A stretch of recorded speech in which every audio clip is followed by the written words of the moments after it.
Hi, everyone. Welcome to our market update. It is Friday if you are watching us live, and it's 4 o'clock. And 4 o'clock, we do our market update. Monday. And it's 4 o'clock, which means it's probably happy hour somewhere. Yeah, that is true. So if you look at the bottom of the screen, you'll see our information where you can chance to win $50.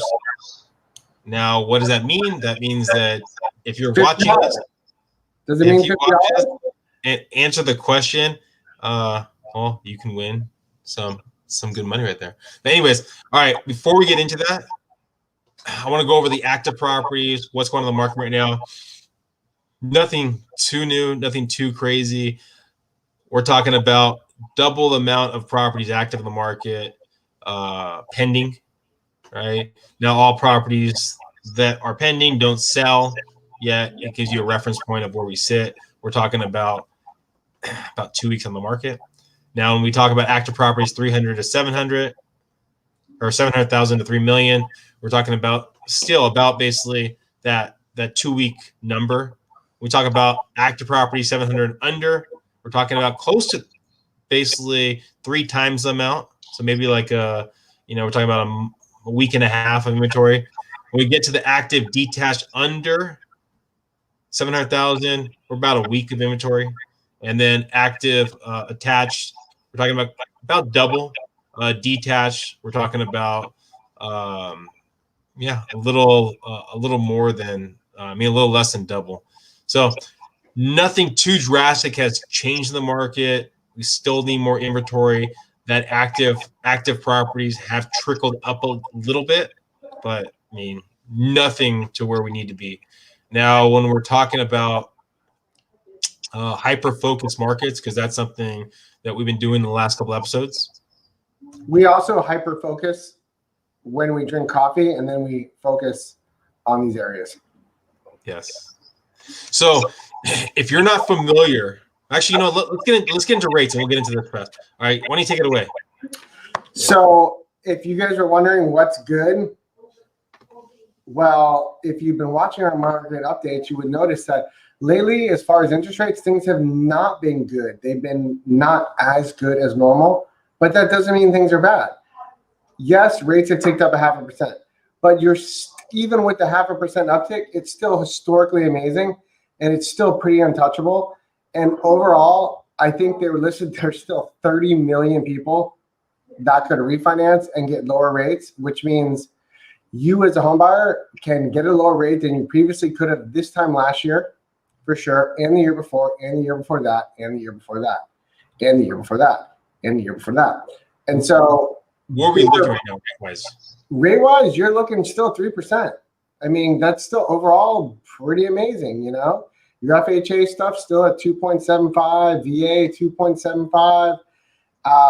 There was a couple different clients this week that all got in at 2.875 because this week we had a lot of interesting economic activity, and I wanted to share a little bit of the notes because people want some good news.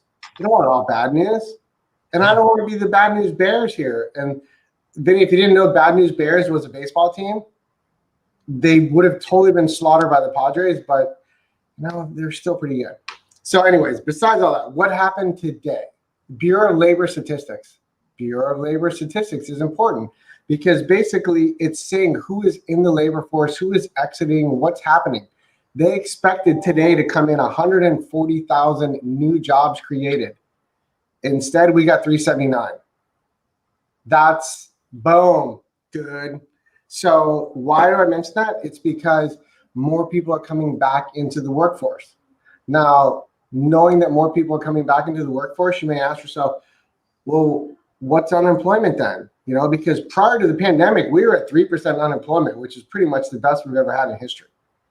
We're really at around 9.2% unemployment right now.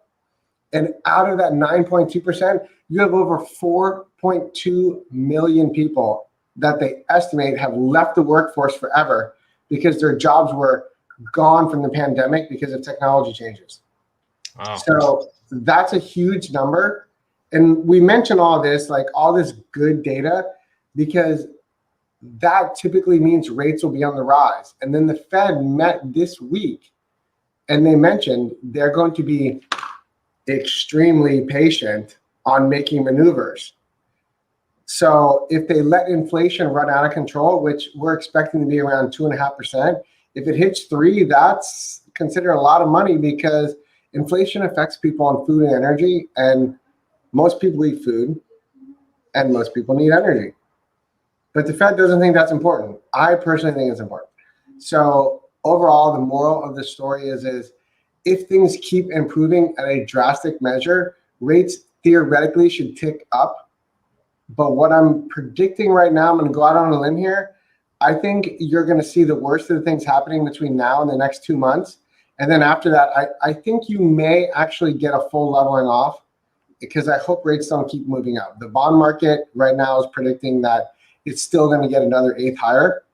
So if you take a worst case scenario and you go, hey, I got a 30-year fixed at 3.125, in your experience, Vinnie, is that still pretty good for a 30-year fixed rate mortgage? It's all relative. It might not be good to what was maybe a month ago, 2 months ago, but it's definitely good to what's been over the last 10 years, 20 years. So moral of the story, I don't want to be the bearer of bad news bears here. Interest rates are still super good. You still have great opportunities to get in a house and to get a low payment because our payment's important, Vinnie. Yes, they are. Focus on the monthly payments. Focus on the monthly payments. I never heard that before. Now, if you're a seller, what does that say? If rates are going to trickle up a little bit, what does that mean about your property? Get while the getting's good. Get while the getting. If you're a seller, get while the getting's good because what's going to happen, Vinnie, in my opinion, and with the market updates and you looking at all the data, if rates tick up a little bit more, buyers step back and more people will go, wait a minute, I could have sold my house at top dollar because it's top dollar right now. Like the market, if you're a seller, it's a great time to jump in. And if you're a buyer and you go, I don't want to buy at the top of the market. If you buy now and get the rates now, you still will win. Even if home prices drop 10%, if rates go up 1/4%, but home prices drop 10%, you're still ahead. You know, something that got me to cringe a little bit the other day, I heard someone say, hey, how values jumped up in the last 5 years? How have values jumped over the last 10 years? Can you imagine if they do the same thing in the next 5 to 10 years? If you are listening to that and you're a seller, right, and you're listening to that and you're thinking about that, right, you need to hang up the phone on whoever's telling you that or close the door on whoever's telling you that because, I mean, if we're watching this in 5, 10 years and we basically had the same jumps that we had at 10 years, I mean, the market's bonkers.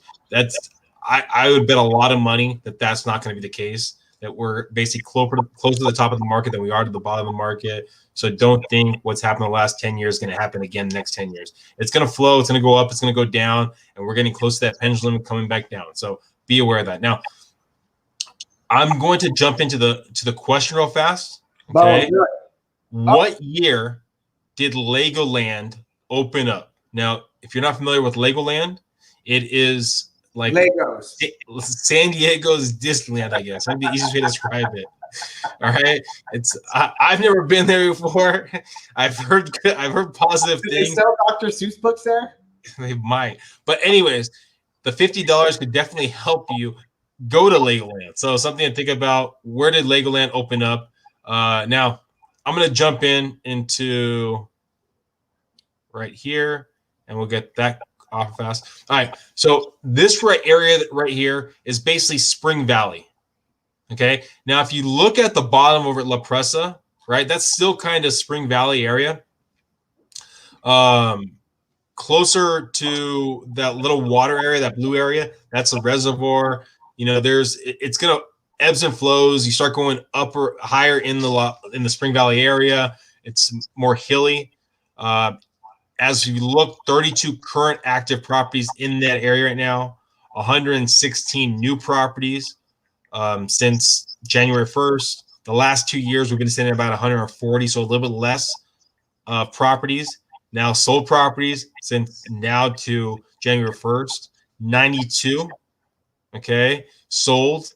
And the year before that, 101. The year before that, 92.